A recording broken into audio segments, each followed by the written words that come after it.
오늘 지피지기면 백전 불태다 두 번째 시간인데 오늘 신천지에 대해서 살펴보기에 앞서서 우리 2주가 지나서 기억이 조금 나실런지는 모르겠는데 이단의 정의에 대해서 혹시 기억이 나시는 분이 계십니까? 크게 세 가지 제가 빨간 글자로 했었는데 세 가지를 가지고 이단을 구별하고 판단한다고 했었습니다. 혹시 기억나시는 분이 계십니까? 계시면 손 안 드는 거 보니까 이제 계시면 기프티콘이라도 좀 싸드리려고 했는데 안 드시는 거 보니까 아무도 기억이 안 나시는 것 같습니다. 우리가 신구약 성경과 정통 신조와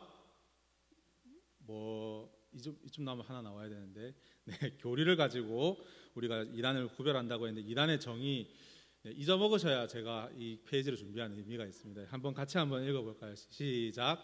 신구약 성경과 교회의 역사적 정통 신조와 교리를 부인하고 왜곡하여 사도들이 전하지 아니한 다른 복음을 전파하는 무리를 이단이라고 이야기를 합니다. 그래서 이 세 가지의 중요한 기준을 가지고 그냥 네가 조금 이상한 소리를 하니까 이단이네라고 하는 것이 아니라 성경을 가지고 그리고 우리의 정통 신조와 교리를 가지고 이것들을 부인하고 왜곡하는 것들을 사도들이 전하지 아니한 다른 복음을 전하는 사람들을 이단이라고 합니다. 그 중에서 우리나라에서 가장 영향력이 있다라고 해도 무방할 정도로 좀 열심히 하고 있는 이단이 있는데 그 중에 하나가 신천지라는 이단입니다. 신천지를 하는 이유는 저번에 제가 어떤 이단 했는지 혹시 기억나십니까? 여호와의 증인 했었는데 여호와의 증인은 눈에 거슬려서 여호와의 증인을 했었는데 신천지도 계기가 하나 있었습니다. 여호와의 증인 강의를 하고 나서 주중에 한 권사님에게 저한테 연락이 왔습니다. 조카가 언니네 집에 갔더니 조카가 무료 반찬을 받았는데 이게 신천지가 아닌가 하는 그런 걱정이 돼가지고 연락을 급하게 하셨는데 저도 급하게 알아보니까 신천지가 실제로 어르신들을 대상으로 무료 반찬 나눔 이런 걸 하고 있더라고요. 교회에서도 하는 것처럼 신천지에서도 하고 있어서 조심하셔야겠다라고 말씀을 드렸는데 알고 보니까 크게 문제가 없었던 걸로 결론이 나긴 했는데 어찌됐건 하나님께서 이번에는 많은 이단들 중에 신천지 하긴 하려고 했는데 이단들 중에서 이번 주는 신천지를 해야겠다라는 그런 마음을 주셔서 이렇게 신천지를 하게 되었습니다. 신천지라는 이단은 우리가 흔히 신천지라고 부르는데 신천지의 풀네임이 있다는 거 혹시 알고 계십니까? 제가 위에 신천지라는 글자가 가운데 안 있고 저렇게 위에 적혀 있는 이유가 따로 있습니다. 혹시 풀네임 알고 계시는 분 계십니까? 신천지 이름이 조금 깁니다.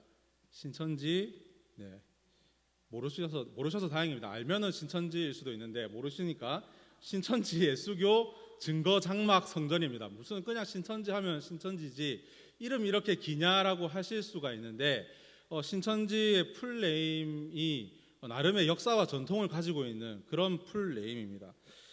한국의 주요 이단 사이비 계보도라는 게 있습니다. 이거 인터넷 치시면 쉽게 찾아볼 수 있는데 이단 주제에 무슨 계보가 이렇게 있어가지고 누가 어떤 사람이 이단을 만들면은 이 사람한테 영향을 받아서 그 사람이 나와가지고 내가 마음에 안 든다 해가지고 또 어떤 이단을 만들고 또 이 사람한테 영향을 받은 사람이 나와서 이단을 만들고 하는 식으로 해가지고 이단의 역사와 전통이 나름 우리나라에 재림 예수가 그렇게 많다라고 얘기하는데 이런 계보도가 있습니다. 저렇게 위에부터 좀 확대를 해서 보면요, 이순화라는 사람이 만든 정도교라는 이단으로부터 시작해 1917년부터 이렇게 큰 이단의 줄기가 우리나라에 이렇게 생기기 시작을 했습니다. 이런 이단들이 쭉 있고 이제 밑에 가면은 오른쪽 위에 우리가 잘 아는 통일교, 문선명이는 죽었는데 하여튼 통일교도 있고 그 밑에 요즘 최근까지 핫했던 JMS 정명석이도 있고 왼쪽 위에 보면은 박태선 전도관이라고 해가지고 우리 잘 아시기로는 신앙촌 이단이었던 그 박태선도 있고 하여튼 이런 이단들이 있습니다. 그래서 이 중간에 보면 줄기가 이렇게 양쪽으로 갈리고 가운데 뭔가 하나 새로 생겼는데 여기서 신천지라는 이단이 나왔습니다.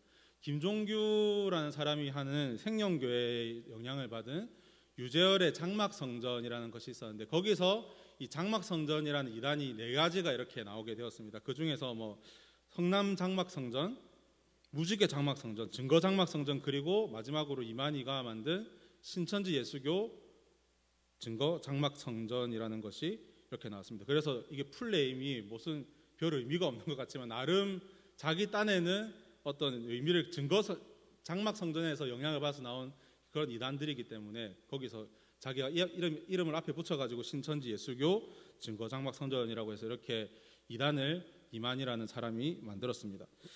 지난 주일에 뭐 말씀 대성회를 했다고 해서 사진을 이렇게 신천지 홈페이지 가니까 딱 예쁘게 잘 찍어놨던데, 이만희라는 사람이, 이렇게 생긴 사람이 이만희라는 사람입니다. 이 신천지 총회장 이만희는 1931년에 청도군 풍강면 현리에서 출생을 했습니다. 17살에 서울의 형님 집에서 살면서 이 건축업을 종사했었는데, 어느 전도사님의 전도로 이 경복궁 앞에 있는 천막교회에서 세례를 받게 되었다고 합니다. 그리고 이후에 고향에 내려와서 이 풍각 장로교회에서 신앙생활을 했는데, 그 이후에 서울에서 아까 보았던 박태선의 신앙촌에서 이 사람이 머물다가 이탈을 해가지고 장막성전에 이끌던 유재열을 따르게 되었습니다. 이 오른쪽에 있는 사람이 유재열이라는 사람인데, 이만희가 1967년부터 71년까지 5년 동안에 장막성전 유재열의 가르침을 받았다라고 합니다. 유재열의 설교를 듣고 탐복을 해가지고 식음을 전폐하다시피 하면서 성경 연구에 몰입을 했고, 그때 하나님의 음성을 듣고서 이 장막성전에서 할렐루야라는 그런 별명을 얻을 정도로 열심히 신앙생활을 했다고 합니다. 뭐 이단이라서 뭐 신앙생활이라고 표현하긴 그렇지만 어찌됐건 열심히 그렇게 했다고 합니다. 그러다가 5년째 되던 해 1971년에 이만희가 유재열을 고소하는 일이 벌어졌습니다. 장막성전에 들어갈 때 그 첫 해에 전 재산을 다 털렸다고 고소를 하게 된 것인데, 사실은 그 앞에 장막성전의 유재열이가 어떤 시간이 지나면은 재림이 될 거다라는 그런 재림의 시기에 대해서 예언을 했었는데, 그 시기가 맞지 않고 그것이 틀어지게 되자 5년째 되는 해에 나가면서 기분이 나빠서 내가 전 재산을 털렸다라는 그런 명목하에 사람들을 모아가지고 고소를 하고 나가게 되어서 이 장막성전 사진인데, 장막성전은 결국에는 고소 때문에 해체하게 되었고, 이 유재열이라는 사람은 이 재산을 오평호, 나중에 나오게 되는데 오평호라는 목사에게 모든 재산을 넘기고 회개를 한다고 미국으로 유학을 갔습니다. 여담으로 이 유재열이라는 사람이 지금은 한국에 들어와서 사업을 하고 있다고 하는데, 우리가 잘 아는 가수 싸이 씨의 장인이라고 최근에 뭐 프로그램에 나와서 이런 싸이의 장인이라고 합니다. 그래서 어찌됐건 이만희가 유재열을 고소하고 그를 따르는 세력들을 규합을 해가지고 1984년에 안양에서 신천지를 처음으로 설립을 했습니다. 처음에는 성경 공부방이라는 걸 가지고 시작을 했는데, 지금은 전국에 260여 개의 신학원을 운영하고 있다고 합니다. 제대로 된 신학원이 아니고 이단 신학원이긴 한데, 어찌됐건 이만희가 이렇게 신천지가 전국적으로 득세를 하면서 우리나라뿐만 아니고 세계적으로 많은 신도들을 모으고 있습니다. 신천지는 철저히 왜곡된 구속사 이해를 근거로 해서 이만희라는 이 교주의 말에 절대적인 권위를 부여하고 그에 따라서 성경을 해석하고 있습니다. 신천지의 성경에 관한 이해는 크게 짝이론이라는 것과 배멸구라는 것으로 이 두 단어로 설명을 할 수 있습니다.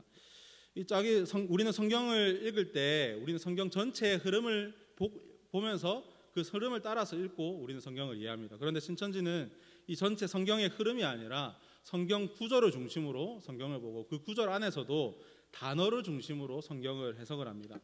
이사야 34장 14절 말씀에 이런 말씀이 있습니다. 너희는 여호와의 책에서 찾아 읽어보라.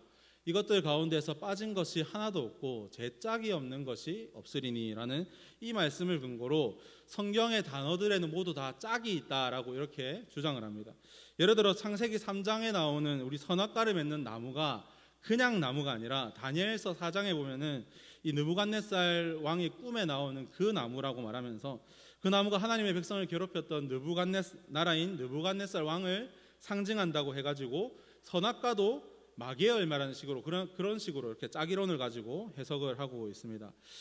이만희 짝이론을 근거로 해가지고 구약과 신약이 서로 대칭되는 그런 형식을 가졌다라고 말하고 있는데, 신약도 구약과 같고 신약 시대도 구약 시대와 같다라고 이렇게 얘기합니다. 그리고 구약의 예언을 구약에서 예언했던 목자인 예수님이 신약에서 이룬 것처럼 신약에 있는 그 예언들도 신약에서 약속한 목자가 이룬다라고 말하는 그런 짝이론을 이야기하고 있습니다.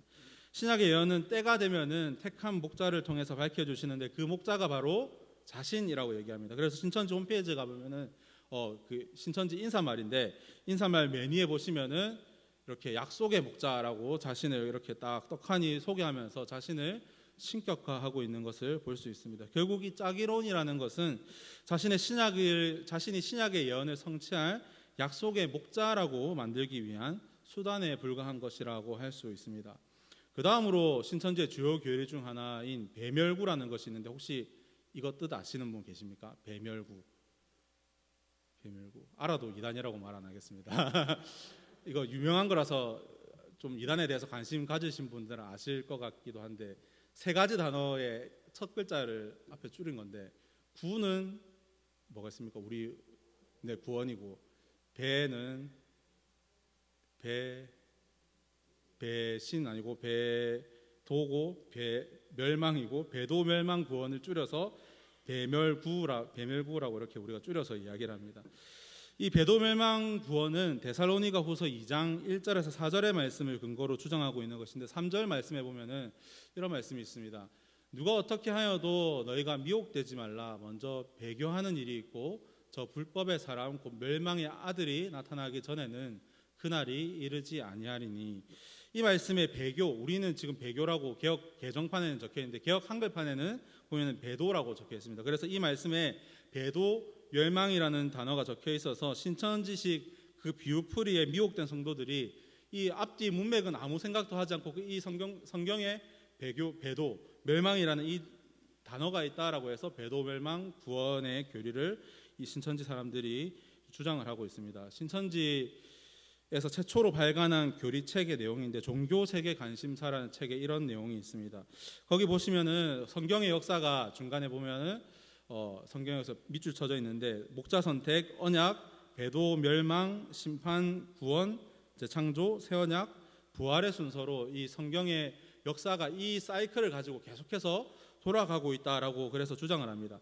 그래서 여기서 중요한 배도, 멸망, 구원에 대해서 이 하나님으로부터 택함을 받은 언약의 목자나 민족이 이방 사람과 손을 잡고 이방의 법을 따르는 배도의 행위를 하는 언약을 어긴 사람들을 보고 배도자라고 이렇게 얘기를 하고 멸망자는 이 하나님의 언약된 그 장막에 침투를 해가지고 이 선민들을 미혹한 사람들을 침노자라고 해서 멸망자라고 이렇게 부릅니다. 그리고 마지막 구원자는 그렇게 이방의 포로로 잡혀간 사람들을 증거의 말씀을 가지고 다시 구원해내는 사람을 구원자라고 해서 배도멸망 구원이라는 이 큰 교리를 가지고 신천지가 크게 움직이고 있습니다.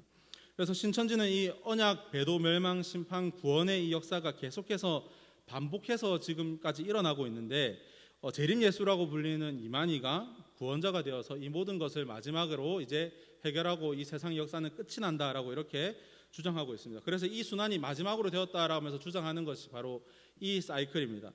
배도자 메뉴에 이름이 가려져 있는데 아까 보셨던 유재열입니다. 그래서 이 유재열은 장막 성전의 교주였던 자로서 멸망자 밑에 아까 얘기했던 오평호 목사라는 사람에게 넘어가서 배도했다라고 해서 원래는 정상이었다가 배신했다고 해서 배도자입니다. 그리고 이 멸망자 오평호 목사는 유재열이 장막 성전을 해체하고 남은 재산을 넘겨주었던 사람인데 이 사람 때문에 해체가 됐다라고 이만희는 주장을 하고 있기 때문에 자기 때문에 장막 성전이 해체됐다는 것은 생각도 하지 않고 이 사람 때문에 장막 성전이 해체됐다는 주장을 가지고 이 사람이 때문에 우리가 멸망했다. 그래서 멸망자.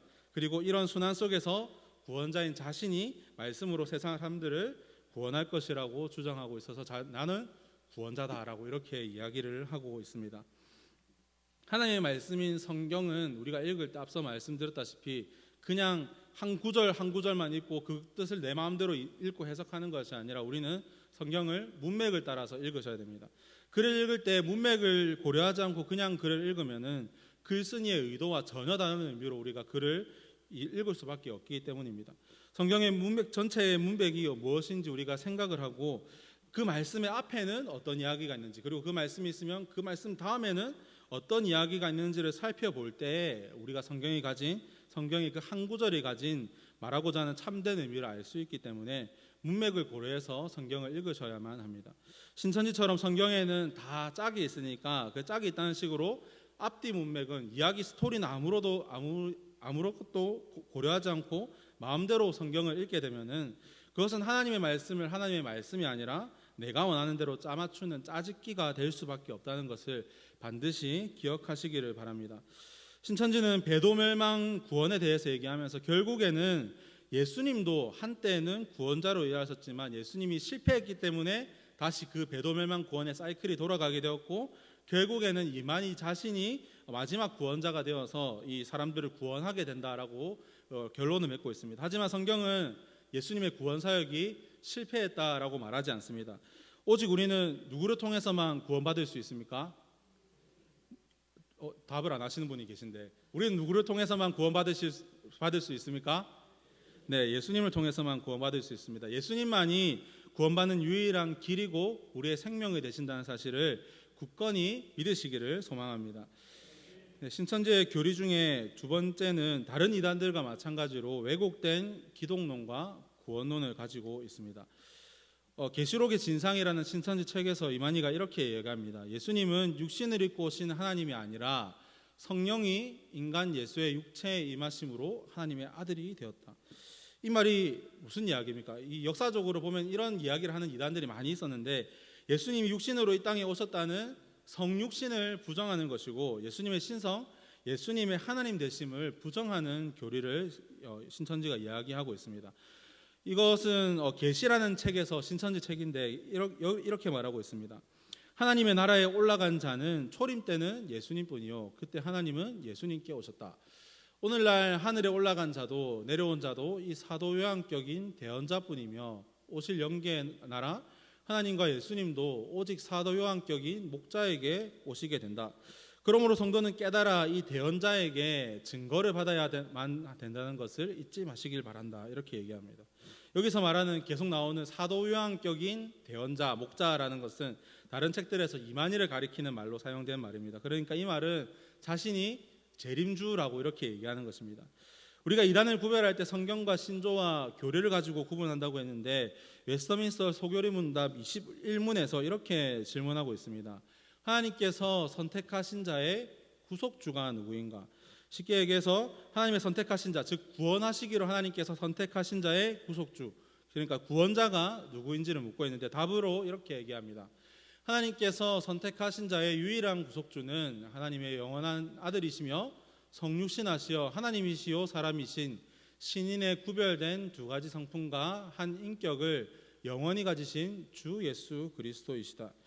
이만희는 인간 예수라는 그냥 평범한 사람 안에 성령님이 들어가서 하나님의 아들이 되었다고 주장하는데, 이와 다르게 우리가 믿는 교리에서는 하나님이신 예수님이 성육신, 즉 육신을 입고 이 땅에 오셔서 우리를 구원하신 분이다라고 분명하게 이야기하고 있습니다. 또 이만희가 주장한 것이 있죠. 바로 자신이 재림주라는 것입니다. 이에 대해 소교리 문답 28문에서 이렇게 질문하고 있습니다. 그리스도의 승기, 즉 그리스도의 높아지심은 무엇으로 구성되는가? 그리스도의 승기는 제3일에 죽음에서 부활하심과 승천과 성부의 우편에 앉으심과 마지막 날에 이 세상을 심판하러 오시는 것으로 구성된다.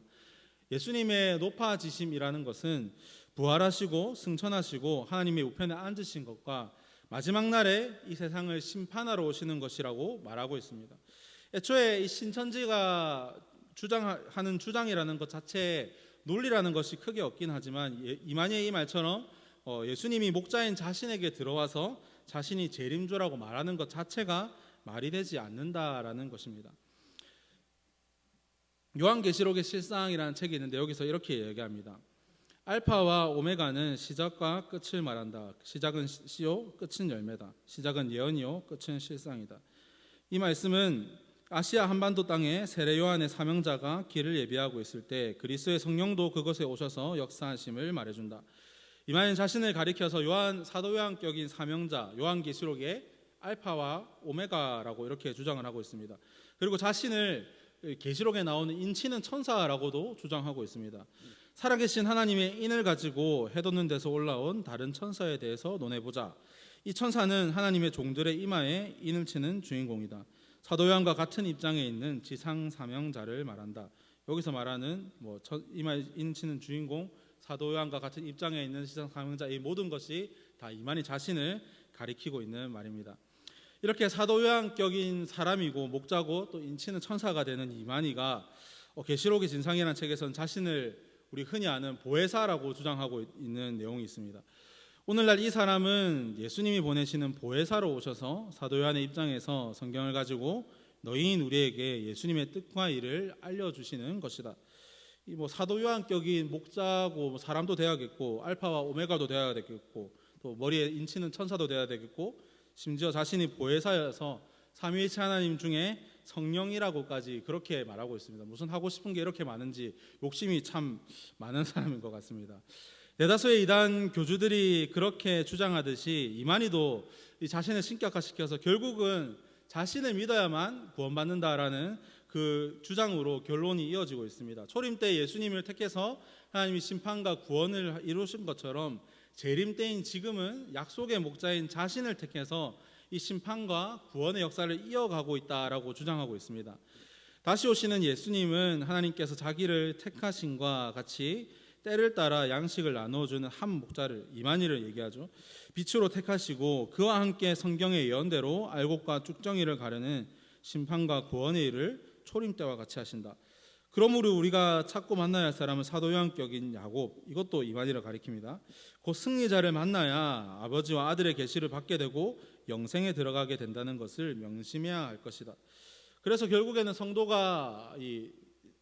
성도라는 이 사람이 구원받아서 천국 가기 위해서는 약속한 목자와 성전을 찾아서, 그러니까 약속한 목자인 이만희를 찾고 그 성전이 신천지를 찾아가서 증거를 받아야만 한다라고 신천지는 주장하고 있습니다. 우리의 구원은 누구에게서 주어진다고 했습니까? 네, 예수님입니다. 사도행전 4장 12절에서 이렇게 얘기합니다. 다른 이로서는 구원을 받을 수 없나니 천하 사람 중에 구원을 받을 만한 다른 이름을 우리에게 주신 일이 없음이라 하였더라. 로마서 10장에서는 이렇게 얘기합니다. 내가 만일 내 입으로 예수를 주로 시인하며 또 하나님께서 그를 죽은 자 가운데서 살리신 것을 내 마음에 믿으면 구원을 받으리라. 웨스터민스터 소교리 문답 29문에 보면요, 성령님께서 우리의 마음을 새롭게 하셔서 믿게 하실 때 우리가 구원에 이르는 이 복음을 듣고 믿을 수 있다라고 고백하고 있습니다. 그러니까 이만희가 말하고 있는 것처럼 자신을 통해서 그 자신의 그 신천지라는 증거 장막을 통해서 구원받는 것이 아니라 성령 하나님의 도우심으로 말미암아 예수님께서 죽으시고 부활하신 것을 믿게 될 때 우리가 구원받을 수 있다라는 것입니다. 예수 그리스도 외에, 성경이 말하는 것처럼 예수 그리스도 외에 다른 이름을 믿어서는 결코 구원받을 수 없다라는 사실을 우리가 굳건히 믿으며 나아갈 수 있기를 소망합니다. 네, 마지막으로 신천지의 교리 중에서 조금 특이한 것이 하나 있는데 신인 하빌과 영생불사라는 이 교리가 있습니다. 신천지 초기 교리 핵심 교리서인 신탄이라는 책인데 머릿말에 이런 내용이 있습니다. 신이 탄생하는, 그렇다, 하늘에 있는 신이 아니라 이 땅의 인생에서 처소를 찾는 신이 탄생하는 순간이다. 그러므로 신탄이라 부르노니 그대들이여 듣고서 깨달으라. 그리하여 잃어버렸던 자의 실제와 상봉하여 이때껏 껍질뿐이었던 몸뚱이가 저마다 변화성신하여 그들도 새로이 신으로 탄생하리라. 이 보혜사 성령이 육신이 되었다라고 주장하는 이만희의 인침을 받아서 변화성신, 즉 신으로 변화하여서 인간이 영생불사의 신으로 바뀌게 된다라고 이야기합니다. 이만희 자신은 이미 신이 되었다라고 얘기하는 것이고 신도들이 변화할 때가 따로 있다라고 얘기하는데 여기서 우리 저번에 배웠던 계시록의 14만 4천에 대한 이야기가 다시 나옵니다. 이 숫자가 채워지게 되면은 하늘에 있는 이 순교자의 영혼들이 신천지 신도들의 육체에 들어가서 우리의 영혼과 합쳐져 가지고 영적인 변화가 일어나서 영생불사의 존재가 된다라고 그렇게 주장하고 있습니다. 요한계시록 20장 4절에 보면은 이런 말씀이 있습니다. 또 내가 보니 예수를 증언함과 하나님의 말씀 때문에 목배임을 당한 자들의 영혼들과 또 짐승과 그의 우상에게 경배하지 아니하고 그들의 이마와 손에 그의 표를 받지 아니한 자들이 살아서 그리스도와 더불어 1000년 동안 왕노릇하리니라는 말씀이 있습니다. 이 말씀을 신천지가 마음대로 해석을 해가지고 이 목배인 자들의 영혼이 사람의 육체와 합일하여서 우리가 이 땅에서 살아서 영생한다라는 신인 합일 영생불사라는 이 교리를 주장하고 있습니다. 하지만 요한계시록의 본문에서 살아서라는 이 단어는 신천지의 주장과 다르게 죽었다가 다시 살아나는 부활의 의미로 사용된 단어입니다. 성경의 가르침은 죽은 자의 부활입니다. 예수님께서 부활의 첫 열매가 되셨고 우리도 예수님처럼 부활하게 될 것입니다. 그리고 부활한 우리는 하나님과 함께 영원히 함께 살게 될 것입니다. 그런데 신천지는 인간이 죽지 않고 영육이 합일되어서 신이 되어 이 땅에서 영생하는 것에 대해서 가르치고 있습니다. 이 주장이 결국에는 종말론으로 이어지는데, 신천지는 한 세대가 끝나고 한 세대가 다시 올 때를 종말이라고 주장을 하는데, 시대마다 여러 번의 종말이 있었다라고 주장을 합니다. 새로운 인물이 등장하면은 그 인물에 의해서 그 시대의 종말이 오게 된다는 주장입니다. 배도멸망 구원의 교리와 연결되는 교리인데, 신천지 발전사라는 책에서 이렇게 얘기합니다. 하나님은 어느 시대를 막론하고 범죄한 한 세대를 끝내고 새로운 한 세대를 맞이하게 될 때에는 범죄한 세대의 사람들을 심판하시고 거기서 특별히 의로운 자 몇 명을 골라 새로운 시대의 씨로 삼는다는 것을 성경에 기록된 연대의 사건을 통해서 보았다라고 말하면서, 예를 들어서 이런 예를 듭니다. 결국 모세와 아론은 책임을 완수하지 못하고 가나안에 들어가지 못하고 죽었으니까 이것이 모세 세계의 구원과 종말이다라고 이렇게 주장을 합니다.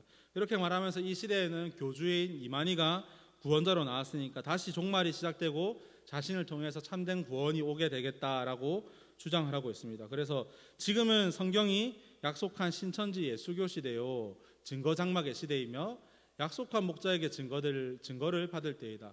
세계민족 중에서 성경을 통달하고 실상을 증거할 수 있는 곳은 약속한 신천지 예수교 증거장막 성전뿐이다라고 얘기합니다. 결국 이 말이 신천지를 통해서만, 그 중에서 신천지 이만희를 통해서만 약속의 말씀을 받을 수 있게 되고 그래야만 구원받을 수 있다라는 것입니다. 신천지의 이런 초기 교리들을 보면은 14만 4천 명까지가 이 신도가 차게 되면은 그때 신인 합일이 되어서 영생불사를 누리게 될 것이다라고 그렇게 가르쳤었습니다.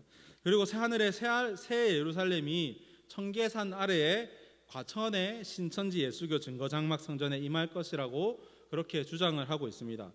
청계산 사진인데 청계산 풍경이 좋죠. 왜 갑자기 성경에 나오지도 않는 청계산이 갑자기 나오느냐?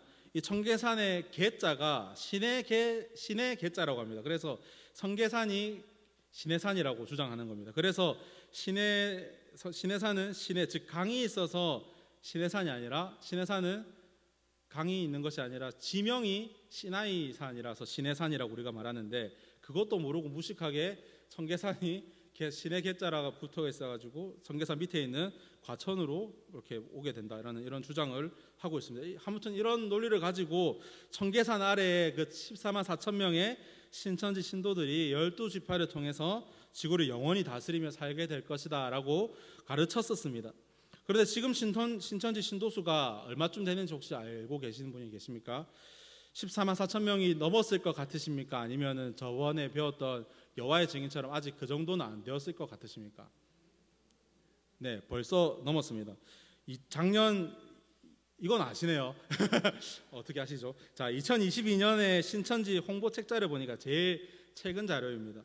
2021년 기준으로 오른쪽 끝에 숫자가 잘 안 보이시겠지만 26만 명이 넘었다고 합니다. 그리고 작년 11월에 대구에서 수료식을 한다고 크게 광고를 하고 막 시끌벅적했던 데가 있었는데, 작년 11월에 대구에서 수료식을 했는데 그 통계는 포함 안 되어 있는데 그때 수료식에 10만 수료식이라고 하면서 10만 명이 넘게 수료를 받았습니다.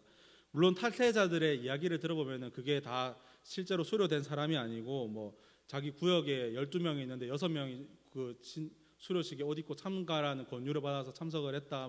아직 교육이 안 끝났는데 그냥 일단 가서 교육 시작했으니까 가서 수료하자라고 해가지고 이런 허수들이 많다라고는 하지만, 어쨌건 신천지가 주장하는 바에 따르면은 이미 신천지 신자 숫자는 14만 4천 명이 훌쩍 넘어서 36만 명이 넘어가게 되었습니다.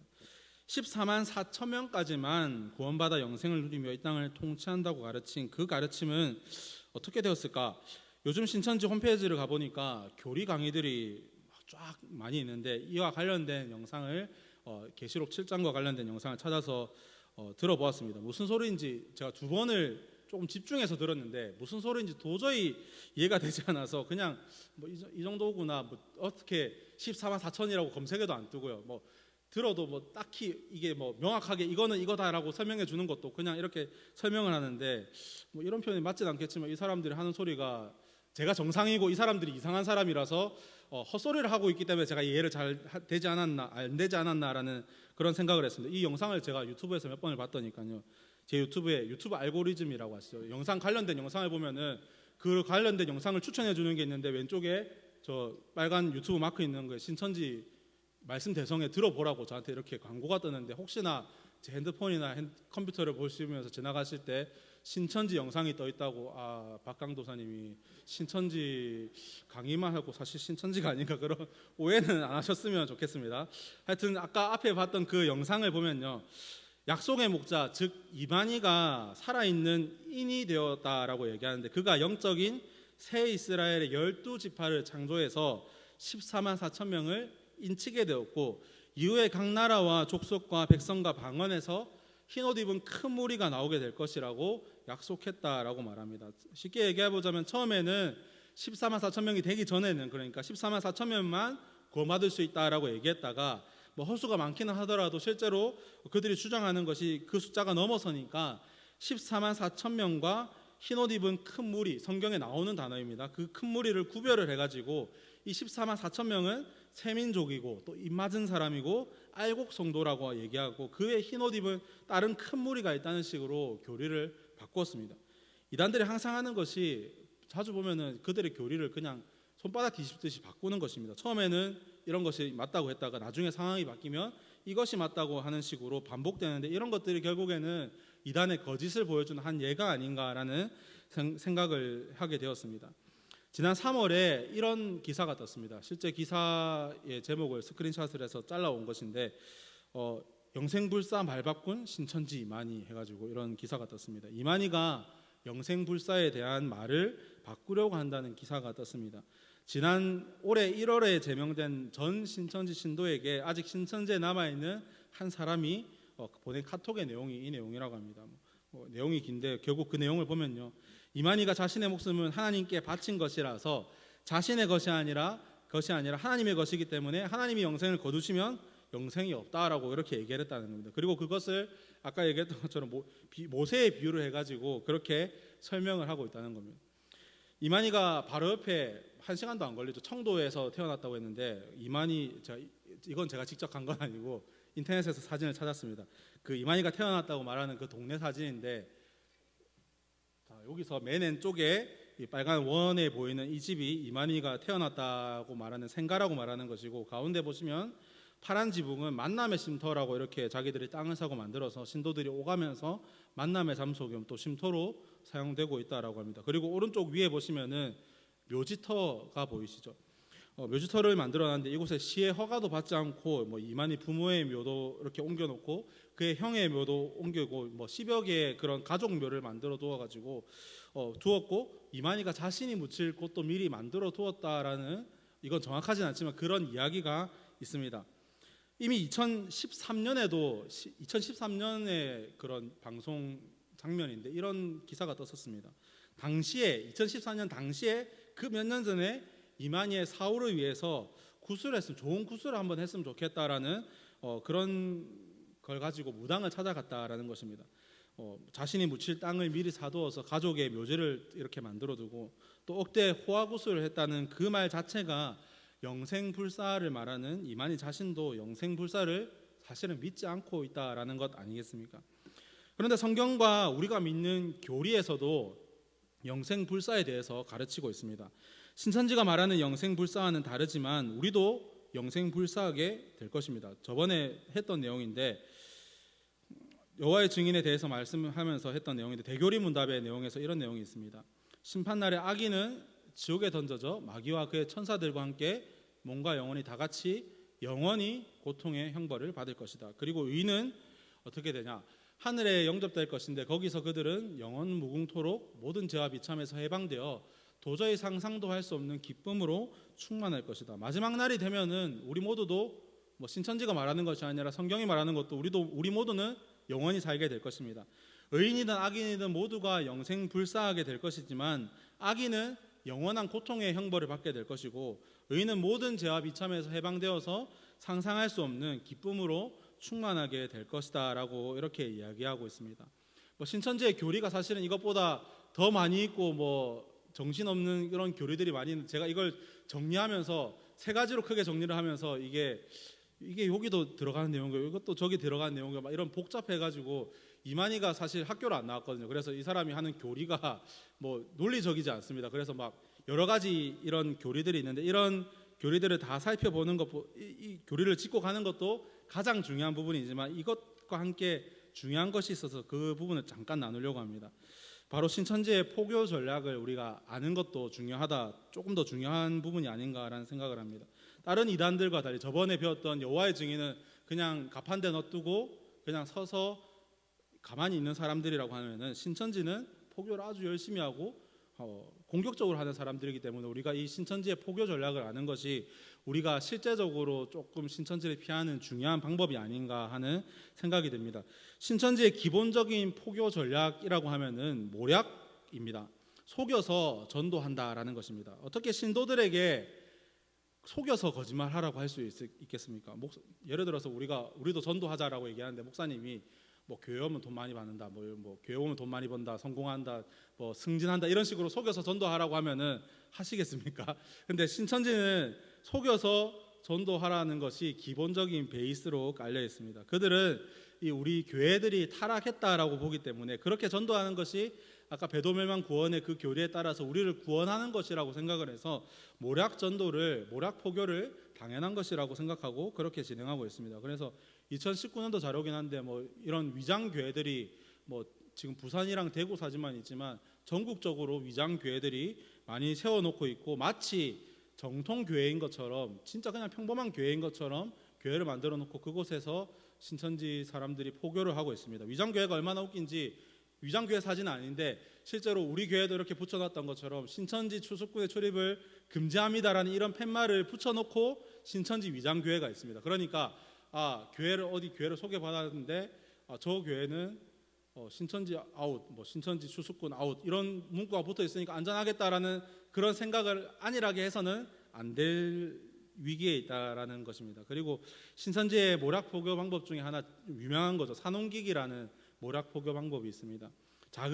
규모가 작은 교회에 들어가서 이렇게 사람들을 자기 사람으로만, 신천지 신도가 한 명 이렇게 딱 들어가 가지고 사람들을 이렇게 쉽게 얘기하면 꼬시기 시작하는 거죠. 이렇게 꼬셔가지고 자기 사람으로 만들고 자기 말에 신뢰를 하게 만들어서 교회에 불신을 만들고 문제를 만들고 또 어려움을 만들고 결국에는 담임 목사님을 쫓아내게 만들어서 그 교회 전체를 신천지로 옮겨간다라고 해서 산홍기기라고 얘기합니다. 그것뿐만 아니라 뭐 길거리에는 뭐 여러 가지 모습을 가지고 포교하고 있습니다. 저기 뭐 글자는 잘 안 보이시겠지만 뭐 향수에 관해서 이런 팻말을 가지고, 뭐 향수뿐만 아니겠죠. 여러 가지 그 주제를 가지고 저 사진은 향수에 대해서 설문조사를 하고 있다라고 해서 스티커를 붙이고 뭐 연락처를 받고 하는 식으로 포교를 하는 사람들도 있고, 스마트폰을 가지고 신천지를 전하고 있는 신천지 청년들도 있습니다. 그리고 심지어는 어떻게까지 하냐면 이단 대책위원회에서 나왔다라고 얘기하면서 그걸 사칭을 해가지고 포교하는 신천지 신도들도 있다라고 합니다. 실제로 나왔던 기사의 내용입니다. 그리고 MBTI 성격 검사가 요즘 젊은 사람들 사이에서 유행이 지났다라고 말할 수는 있지만 하여튼 유행인데, 한국형 애니어그램이라고 해가지고 이런 검사를 만들어가지고 그것을 가지고 사람들을 미혹하고 있다는 것도 신천지의 포교 방법 중에 잘 알려진 것 중에 하나입니다. 인터넷에 신천지에 대한 글에 달린 댓글인데 유명한 이야기죠. 뭐 신천지의 사람을 전도하기 위해서 이제 신천지가 어떤 사람한테 접근을 하는 겁니다. 이런 접근을 했는데 한참 얘기를 하다가 어느 카페에 갔는데 우연히 카페에서 내가 잘 아는 지인을 만나는 겁니다. 우연히, 진짜 우연히 어떻게 왔노 하면서 만나는 겁니다. 그리고 또 우연히 다른 데 가서 또 다른 날 가서 어디 가서 만나고 있는데 또 우연히 누구를 만나는 겁니다. 또 그래서 뭐 우연히 누구를 만나고 또 내가 잘 아는, 우리가 성도를 미혹하고 포교할 때는 내가 잘 아는 목사님이 있는데, 내가 잘 아는 선교사님, 내가 잘 아는 전도사님이 있는데 성경을 기가 막히게 풀어준다, 아니면 뭐 기도빨이 좋다, 뭐 이런 식으로 유혹을 해가지고 우연을 가장해서 사람을 포교하는 그런 방법들이 신천지의 아주 유명한 포교 방법 중에 하나입니다. 그리고 제가 이 강의를 준비하기 전부터 인터넷에서 이걸 보고 참 신천지 이 사람들이 독한 사람이다라고 느꼈던 글이 있는데, 자기 집 근처에 신천지가 많다고 얘기하는 사람이 쓴 글입니다. 신천지가 접근하면은 내가 신천지에 관심이 조금 있는 척, 아니면 좀 뭐 잡혀주는 척 하면서 신천지가 만나면은 카페에 가거나 이렇게 뭐 밥을 먹든 하면은 사줄 것 아닙니까? 그러니까 그걸 얻어먹고 떼어내는 거를 많이 하는 사람이 있었던 겁니다. 아마 교회 다니는 사람은 아닌 것 같고 그냥 일반인 심심풀이로 신천지한테 일명 역관광을 시킨다고 그렇다고 하는데 그 내용이 보면은 이렇습니다. 카페에 가서 치즈케이크를 얻어먹는데 평소 하던 대로 신천지를 떼어내는 멘트, 이거는 옆에 보면은 누가 따라할까봐 안 알려준다. 저도 되게 궁금한데 어떻게 따라할까봐 알려주진 않는데 하여튼 떼어내는 멘트를 하고 잠깐 화장실을 다녔다고 합니다. 근데 화장실을 다녀오니까 카페 안에 있던 모든 사람이 한 명도 빠짐없이 다 사라지고 없었다는 겁니다. 화장실 잠깐 갔다는. 평소에는 그렇게 하고 갔다 오면은요 그냥 같이 왔던 신천지 그 신도 한 명만 사라지고 없는 그런 상황이었는데 그날은 카페 안에 있던 모든 사람이 다 사라지고 없었다라고 합니다. 왜 카페에 사람이 하나도 없는가 어리둥절하고 있는데 사장님이 와가지고 다들 욕하면서 나갔다라고, 이 동네 이단 사이비들 많으니까 조심하라고 이렇게 얘기했다는 글을 보았습니다. 결국 그 카페에 있는 모든 사람이 그 사람 하나 포교하는 신천지 신도 옆에서 도와주고 어떤 상황들을 만들기 위해서 그 많은 사람들이 이렇게 집중해서 나왔다라는 겁니다.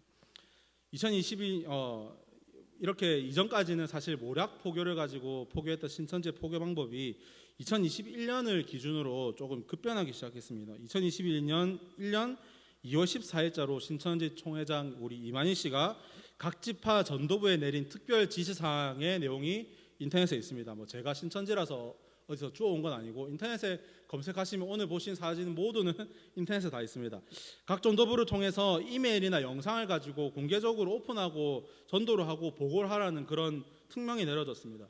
코로나19를 겪으면서 신천지에 대해서 사회적으로 이슈가 많이 된 것도 있고 또 그동안 모략 포교의 방법으로 사용했던 복음방이나 센터들이 폐쇄가 되어서 활동에 제동이 걸렸기 때문에 이런 오픈 포교를 하고 있는 것이 아닌가라는 그런 분석이 있습니다. 신천지는 전국을 12지파로 이렇게 나누어 가지고 관리하는 식으로 운영하고 있습니다. 뭐 서울은 서울 야고보 지파, 뭐 경기도는 요한 지파, 우리 대구 경북 지역은 다대오 지파입니다. 이런 식으로 되어 있는데 실제로 알려진 거로는 서울 야고보 지파에서 오픈 포교의 한 방법으로 온라인 열린 예배를 홍보하고 있다라고 합니다. 신천지를 이미 알고 있는 지인을 포교하기 위해서 이 포교용 포스터를 이렇게 만들어 가지고 SNS를 통해서 전달하고 있다고 합니다. 밑에 잘 보이진 않지만 서울 야고보 지파라는 이 글자를 대놓고 적어두고 매주 온라인 예배를 신천지 예배를 드릴 것을 권하고 있습니다. 또 다른 오픈 포교 방법 중에 하나는 카카오톡도 이 사람들이 이용하고 있습니다. 실제로 위에 보면은 신천지 예수교 요한 지파라고 적어, 그러니까 경기도 지역이죠. 온라인 상담을 해준다라고 얘기하고 뭐 미술 전시회, 온라인 도서관 등의 서비스를 제공한다라고 카카오톡의 이 채널이라는 서비스인데 이런 것들을 통해서도 홍보하고 있습니다. 그리고 얼마 전에 대학 입시 시즌을 맞춰서 움직인 정황도 인터넷에 포착이 되었습니다. 이런 식으로 오픈 채팅방을 만드는데 뭐 예를 들면은 뭐 서울 시립대 2,3학번 채팅방, 뭐 대구로 따지면 경북대학교 2,3학번 채팅방, 계명대학교 2,3학번 채팅방 등으로 방을 다 똑같이 만들어 가지고 검색 키워드를 다 똑같이 해놓은 게 잘 안 보이지만 밑에 보면 해시태그라고 해가지고 그 검색할 수 있는 키워드가 학교 이름만 다르고 다 똑같습니다. 그러니까 이걸 이상하게 여긴 사람이 여기다가 이거 다 똑같은데 좀 이상한 거 아닌가? 뭐 신천지가 요새 이렇게 한다던데 이런 거 아닌가라고 글을 올리기만 하면 지도새도 모르게 방장한테 강퇴를 당한다고 합니다. 그러니까 이런 것들이 정확하게 신천지가 아닐 수도 있지만 그런 정황들을 볼 때 신천지가 이런 식으로 우리 젊은 청년들에게도 이런 식으로 접근을 해서 친목 도모한다는 명목하에 이런 식으로 포교를 하고 있다라고 합니다. 이뿐만 아니라 작년에 태풍 흰남노가 와가지고 수재민이 많이 생겼는데 신천지 자원봉사단 조끼를 입고 수해복구를 위해서 자원봉사를 하기도 하고 서울 사진인데요. 작년에 칼을 갈아준다라고 하면서 공짜로 음료수도 나눠주면서 뭐 멘트를 이렇게 적어놨습니다. 영육간에 묻어진 칼 신천지 강동교에서 무료로 갈아드립니다라고 하는 뭐 참 웃긴 말들을 적어놓고 하고 포교하고 있는 모습들을 보았습니다. 그리고 위아원이라는 헌혈 단체도 만들어서 단기간에 최대 기록을 세우고 뭐 기네스북에 등재시켰다라는 그런 기사들도 나오고 이것뿐만 아니고 신천지는 정말로 위장 단체들이나 이런 것들을 많이 가지고 있었고 요즘 들어서는 아예 그냥 신천지라고 대놓고 포교하고 있는 것들이 많이 포착이 되고 있습니다. 이 사진은 제가 직접 찍은 사진입니다. 자, 이 사진 어디서 많이 보신 사진이죠? 언제 많이 보셨습니까? 코로나 때 많이 보셨죠. 코로나 터지면서 뉴스에서 많이 보셨던 그 신천지 대구 아까 다대오 지파 그 교회 본부입니다. 남대구 세무소 근처에 있어서 제가 지난 목요일 날 위장 취재를 저도 한번 다녀와 봤습니다.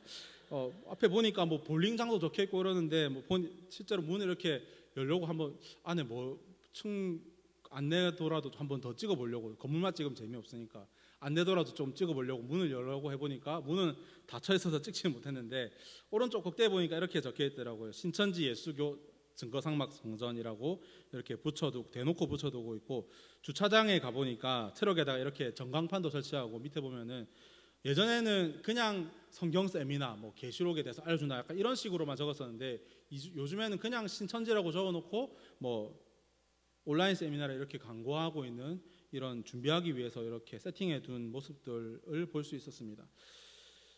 우리가 이런 신천지의 모략과 포교에 빠지지 않기 위해서 우리가 어떻게 하는 것이 좋을까? 우리가 일단 교회 밖에서 모든 이단에 대해서 해당되는 내용입니다. 교회 밖에서 성경 공부를 한다고 하면은 가지 마시길 바랍니다. 신천지뿐만 아니라 다른 이단들도 다 이렇게 포교를 합니다.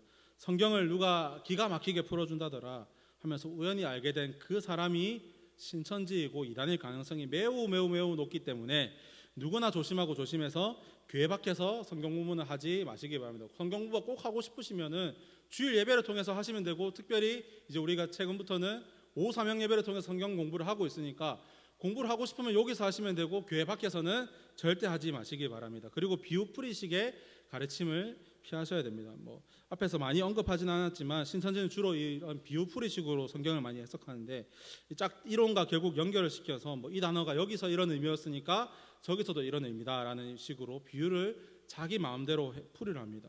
그래서 이런 비유를 풀이해 준다라고 하면서 뭐 기가 막히게 비유를 풀이해 준다, 뭐 교회에선 잘 안 알려주던데 뭐 이렇게 애매하게 알려주던데 뭐 여기만 가면은 이 비유를 기가 막히게 풀어준다더라 하면은 이단일 가능성이 제가 봤을 땐 99% 이상입니다. 그러니까 가지 마시기 바랍니다. 그냥 설교가 다시 듣고 싶으시면은 유튜브에 목사님 설교 영상이 많이 있으니까 그 영상들을 돌려보시지, 괜히 엉뚱한 데 가서 다른 영상들은 이나 가르침을 받지 마시길 바랍니다. 그리고 아까 얘기했던 것처럼 우리 청년들 대학 내 동아리도 조심하셔야 됩니다.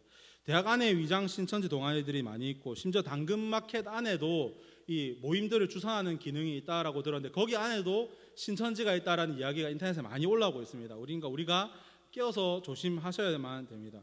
그리고 길거리 가다 보면은 설문조사하는 사람들이 많이 있죠. 뭐 웬만하면 그 설문조사 자체를 안 하시는 것이 제 생각에는 좋을 것 같습니다. 물론 건전한 설문조사가 있어서 그 사람들 하는 노력을 우리가 조금 도와주고 싶은 마음도 있지만, 이단을 피하기 위해서는 내가 분별이 잘 안 된다, 조금 애매하다 싶으면은 그냥 하지 않으시는 게 좋겠습니다. 왜냐하면 아까 얘기했던 것처럼 심지어 내가 이단 대책위원회에서 나왔다, 교회에서 나왔다라고 얘기하면서까지 이 사람들이 하고 있기 때문에, 우리가 그냥 설문조사해달라고 하면은 웬만하면 하지 않으시는 게 우리가 이단으로부터 스스로를 지키는 좋은 방법이 될 것 같습니다.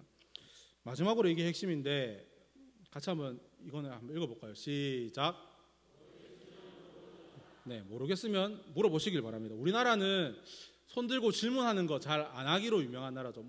저번에 어디 기사 보니까 미국 대통령이 질문을 했는데, 우리나라 기자들한테 질문할 기회를 줬는데 기자들인데 아무도 손을 안 들어가지고 이따가 그냥 그 질문 시간이 끝나는 그런 것도 보고, 우리나라의 주요 특징이 모르는 거 질문하면은 그 얼굴 팔린다라고 생각을 해가지고, 쪽팔린다고 생각해서 질문하지 않는 그런 문화가 우리나라에 좀 많이 깔려 있습니다. 그런데 모르겠으면은 질문하시기를 바랍니다. 목사님 바쁘신데 내가 괜히 신경 쓰이게 하는 것 아닐까라는 그 생각보다, 괜히 나중에 이단에 한참 빠지고 나서 돌아오는 게 목사님을 더 근심하게 하는 일일 것 같으니까, 목사님이 설마 우리 사랑하는 성도님들이 궁금해서 찾아가는데 외면하시겠습니까? 목사님뿐만 아니고 저희 사무실에 항상 우리 정 목사님이랑 제가 있으니까 저희 통해서도 궁금한 거 있으면 꼭 그냥 물어보시길 바랍니다. 뭐 이런 저런 상황에 대해서도 물어보시고, 뭐 성경에 잘 모르는 거 있으면 물어보시면은, 뭐 성경에 우리가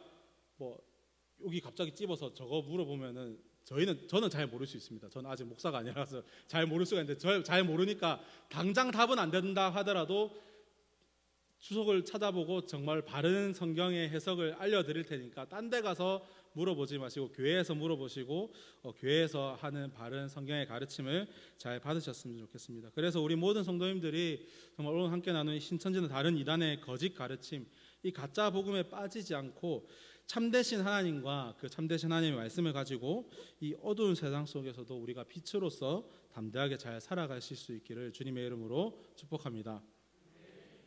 기도하고 마치겠습니다.